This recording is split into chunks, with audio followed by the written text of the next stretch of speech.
నోము నోచి శ్రీకృష్ణ సంశ్లేష సుఖానుభవమును పొందుచున్న ఓయమ్మ తలుపును తెరువుము. తలుపును తెరువకపోయినను మానేగాని నోటినైనను తెరిచి పలకవచ్చును కదా తల్లి. జ్ఞానుల దర్శనము కంటే వారి శ్రీ సూక్తులను వినటమే చాలా ముఖ్యమని చెప్పుచున్నది ఆండాల్ తల్లి. పరిమళాలను వెదజల్లే తులసిమాలలను కిరీటముగా ధరించిన శ్రీ నారాయణుడు మనచే స్తోత్రము చేయబడిన వాడై సంతసించి మనకు వ్రతోపకరణాలను ఇచ్చును కదా. పూర్వం ఒకనాడు ధర్మస్వరూపుడైన పరమాత్మ రామావతారుడై అవతరించి కుంభకర్ణుణ్ణి సంహరించాడు.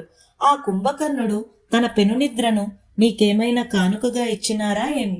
ఓ పెద్ద నిద్ర కలదానా, లేచి రమ్ము. నీవు మాకు శిరోభూషణమైన దానివి కదా. తొట్రుపడక లేచి వచ్చి మా గోష్ఠిలో చేరి మా వ్రతాన్ని పూర్తి చేయాలి.